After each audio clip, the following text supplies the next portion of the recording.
तो जो कोई भी 2026 में आईसीएसई क्लास 10 की हिंदी परीक्षा की तैयारी कर रहा है, चलिए आज समझते हैं कि इस एग्जाम में टॉप स्कोर करने की सबसे अच्छी रणनीति क्या हो सकती है। आईसीएसई हिंदी का सिलेबस देखकर अक्सर स्टूडेंट्स को टेंशन हो जाती है ना। लैंग्वेज और लिटरेचर दोनों को एक ही 3 घंटे के पेपर में मैनेज करना ये वाकई एक बड़ी चुनौती है। और अगर किसी को ऐसा लगता है तो वो अकेले नहीं है, ये ज्यादातर स्टूडेंट्स की कहानी है। तो इस पूरी चर्चा में हम पेपर के पैटर्न को समझेंगे, ये पता लगाएंगे कि कौन से सवाल आने के सबसे ज्यादा चांस हैं और एग्जाम के लिए एक मजबूत गेम प्लान तैयार करेंगे। तो देखिए, हम इन 5 जरूरी बातों पर गौर करेंगे। पहले हिंदी पेपर का पूरा स्ट्रक्चर समझेंगे, फिर सेक्शन ए और बी में कैसे मास्टरी हासिल करें वो देखेंगे। उसके बाद एक जबरदस्त प्रिडिक्शन स्ट्रेटजी पर बात करेंगे और आखिर में एग्जाम वाले दिन के लिए एक पक्का प्लान बनाएंगे। चलिए सबसे पहले ये समझते हैं कि आखिर ये पेपर बना कैसे है, इसका ब्लूप्रिंट क्या है, ये जानना बहुत जरूरी है। ये पूरा पेपर 80 नंबर का होता है, जो 2 बराबर हिस्सों में बटा है। 40 नंबर का सेक्शन ए यानी लैंग्वेज और 40 नंबर का सेक्शन बी यानी लिटरेचर। और इसे पूरा करने के लिए मिलते हैं पूरे 3 घंटे।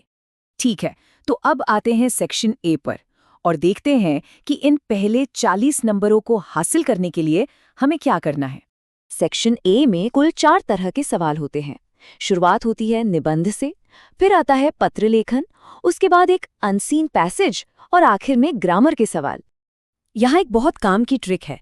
एग्जाम शुरू होने से पहले जो 15 मिनट पढ़ने के लिए मिलते हैं ना, उस टाइम में फटाफट अनसीन पैसेज पढ़ लेना चाहिए। इससे लिखने के टाइम में अच्छी खासी बचत होती है। अब बात करते हैं सेक्शन बी की। यहाँ एक बहुत बड़ी कन्फ्यूजन है किताबों को लेकर, जो बहुत से स्टूडेंट्स के लिए प्रॉब्लम खड़ी कर सकती है। पेपर में साफ साफ लिखा होता है कि सवालों के जवाब केवल 2 टेक्स्ट बुक से ही देने हैं। तो ये नियम एकदम गांठ बांध लेना है। सिर्फ और सिर्फ 2 किताबें चुननी है और सारा ध्यान उन्हीं पर लगाना है। और मजे की बात यह है कि यही सबसे बड़ी कंफ्यूजन की जड़ है। साहित्य सागर नाम की किताब दिखती तो एक है, लेकिन आईसीएसई बोर्ड उसे 2 अलग-अलग किताबें मानता है, एक हिस्सा कहानियों का और दूसरा कविताओं का। इसलिए सबसे स्मार्ट चॉइस है साहित्य सागर की कहानियों के साथ एकांकी संचय के नाटकों को चुनना। और ऐसा क्यों? क्योंकि नाटकों से जो सवाल आते हैं उनका पैटर्न काफी हद तक फिक्स होता है, जिससे तैयारी करना बहुत आसान हो जाता है। चलिए अब आते हैं सबसे मजेदार हिस्से पर, हमारी प्रिडिक्शन स्ट्रैटेजी। देखते हैं कि 2026 के एग्जाम के लिए कौन से चैप्टर्स सबसे ज्यादा जरूरी हैं। देखिए, ये भविष्यवाणी एक बहुत ही सिंपल लॉजिक पर आधारित है। जो चैप्टर पिछले साल के पेपर में आ चुके हैं, उनके इस साल दोबारा आने के चांस 9 के बराबर होते हैं। अब ये स्लाइड देखिए, ये बहुत दिलचस्प है। ये साफ साफ उन 4 कहानियों को दिखाती है जिनके इस साल के पेपर में आने की संभावना सबसे ज्यादा है। इन्हें तो बिल्कुल छोड़ना ही नहीं है। नाटकों के लिए तो ये पैटर्न और भी क्लियर है। जो 3 नाटक पिछले साल नहीं पूछे गए थे, बस उन्हीं पर फोकस करना है।